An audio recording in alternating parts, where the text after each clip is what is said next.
Tisti čas je duh odvedel Jezusa v puščavo. V puščavi je bil 40 dni in Satan ga je skušal. Bil je med zvermi in angeli so mu stregli. Ko pa so Janeza zaprli v ječo, je šel Jezus v Galilejo. Oznanil je Božji evangelij in govoril: čas se je dopolnil in Božje kraljestvo se je približalo. Spreobrnite se in verujte evangeliju. To je Kristusov evangelij. Hvala tebi, Kristus.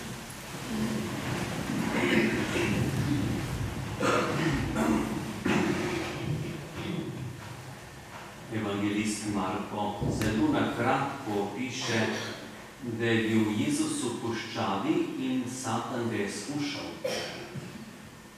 Matej in tudi Luka celo pišeta, kakšne skušnjave je imel. Marko tu pa verjetno to ni bilo potrebno, zato ker skušnjave so različne, vse pa vodijo v isto smer. In želja hudiča je, da bi po skušnjavi, če bi bila uspešna, loči človeka od Boga. To je edini cilj. Zakaj ta ločitev? Ta trenutek, ki je tukaj zapisan, da je šel Jezus v puščavo, se je zgodil po Jezusovem krstu. Jezusov krst je bil ob reki Jordanu, malo pred iztekom v Mrtvo morje. In ob krstu je glas iz neba rekel: ta je moj ljubljeni sin, njega poslušajte, nad njim imam veselje. Ta je moj ljubljeni sin. Nekdo lahko to reče, ki ima ljubeč odnos. In ta ljubeč odnos je bil tudi med Jezusom in svojim nebeškim očetom. In tukaj je prišel kmalu po tem dogodku do skušnjav, da bi hudič odtrgal Božjega sina od Boga očeta. Morda nam je malo nenavadno Boga skušati, da bi se to zgodilo, saj tukaj ni nobenih možnosti. Ampak Jezus je bil pravi človek. Tako je živel kot mi. In na tem mestu hudič poskuša. Lahko se pa vrnemo še nazaj, prvo na začetek Svetega pisma. Stvarjenje človeka. Človek je ustvarjen po Božji podobi. Tudi pri verouku otroke vprašam, kaj je tisto, kar je Božja podoba. Glavnina Božje podobe ali tisto središče je neskončnost. Bog je neskončen. Se pravi, da je ta podobnost tudi pri človeku. Bog je večen. Tudi neminljivost je pri človeku. Naše življenje se ne bo več končalo. Spremenilo se bo. Je zelo pomembno, kako se bo spremenilo. Božja podoba je tudi ljubezen, ki smo jo deležni in jo lahko tudi mi dajemo. Je tudi razum, po katerem spoznavamo Boga. In ravno to, da smo po Božji podobi, to je tista stvar, ki moti hudiča. In to hoče uničiti. In potem prihaja z raznimi izkušnjavami, s tistimi, ki so najbolj primerne zame ali za človeka. Ker če so izkušnjave neprimerne, bo neuspeh. Se pravi, da mora hudič dobro poznati človeka, naše življenje, naše želje in naše šibkosti. Verjetno je poznal tudi to stran Jezusa Kristusa, ki je pravi človek. In zanimivo, da iz ostalih poročil Evangelija zvemo, da je ob koncu postnega časa, tako bom rekel tudi za Jezusa, po 40 dnevih prišel s skušnjavami. Takrat se je začelo. Ne na začetku. Kot da bi hotel Jezus tudi s svojim zgledom pokazati, človek ne vstopa takoj pri skušnjavah v nek napad. Skušnjava pride, jo začutim, jo prepoznam. In kakšen bo zdaj moj odgovor, drža, moj značaj? Kaj se bo zdaj zgodilo? Ko je bil prvi človek skušan. Prva skušnjava je bila tisti pogovor, a je res bilo prepovedano, ne smeš, a ne, Bog nekaj prikriva, noče, ujemljati nekaj. In tako je začel človek odgovarjati, ne, to ni res, vse lahko, razen to, ono, tretje.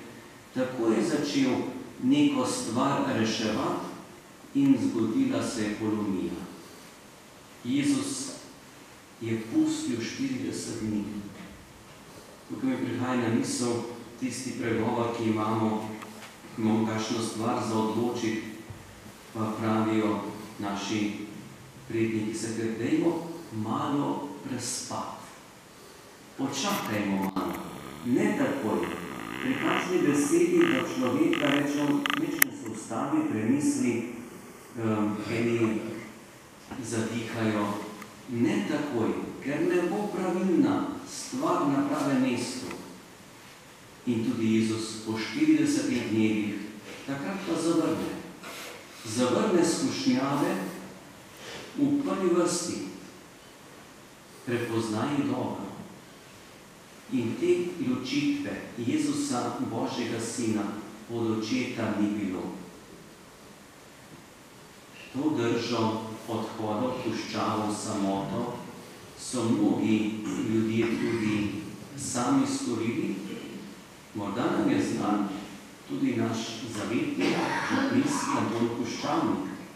Tudi drugi ljudje, ki so šli v puščavo, smo jim kar mi rekli, da so to kot puščavski očetje. In tu v samoti, tudi v izkušnji, so tudi prepoznali določene stvari kot resnice življenja. In eden od takih izrekov pravi, da nihče ne more priti v Božje kraljestvo, ne da bi bil skušan. Zanimivo, nihče ne more priti v Božje kraljestvo, ne da bi bil skušan. In potem nadaljuje celo druga misel, odvzemi skušnjave in nihče ne bo rešen. Če ni skušnjav, človek niti ne more usmerjati svojega življenja, poglobiti in ga izostriti v odnosu do Boga. In če ni v odnosu do Boga izostren, je lahko nevarnost, da tudi ne bo odnos do bližnjega v na takem mestu, kot bi bilo dobro in primerno. In Jezus nam daje zgled, da se skušnjave, ki pridajo, ne sprejema, ampak tudi v majhnih stvarih človek trudi, da bi jih odvrnil, odbil. Skušnjave so seveda prijetne, ker če ne bi bile prijetne, jih človek niti ne bi sprejemal. Vsaj prvi pogled mora biti nekaj dobrega, kar pride.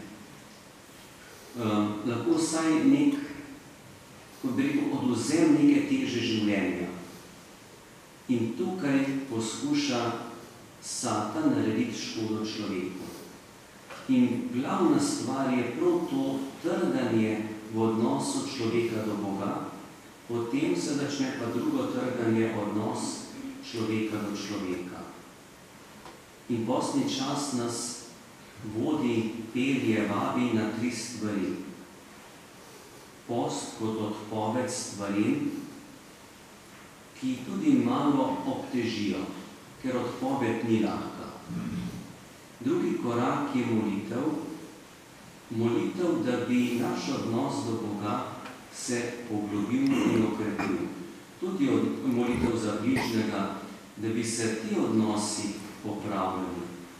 In tretji korak, dobra dela ali miloščina, kot je zapisano v Svetem pismu. To je pa naša dejavnost. Če je post zelo osebna stvar, ne mislim tukaj samo na odpoved pri hrani, je lahko tudi post oči, je lahko tudi post ušes, ne samo pri ustih. Morda je post oči še težji, ker imamo toliko stvari in tehnoloških pripomočkov, tehničnih. Post je zelo osebna stvar, za katero lahko drugi niti ne vedo. Tudi molitev je lahko zelo notranja drža človeka. Pokaže se na zunaj pri skupnem obhajanju bogoslužja, kot je sveta maša. Dobra dela, miloščina pa je tisto, kar se pokaže že v nekem odnosu do bližnjega. Kaj je tisto, kar lahko naredimo? In prav na pepelnico sem omenil, miloščina ni vedno samo v dajanju materialnih stvari.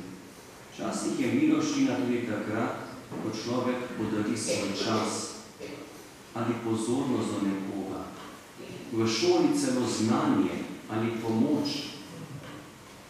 Tudi v teh stvarih je lahko dajanje miloščine in dobra dela do bližnjega. Vam želim, da bi postni čas, ki ga že živimo, čeprav na začetku, res kvalitetno živeli. Tako v odpovedi, kot v molitvi, kot v dobri veri. Da bi sami duhovno rastli, s tem pa pomagali tudi drugim, s katerimi živimo. Sedaj pa tudi skupaj izpovejmo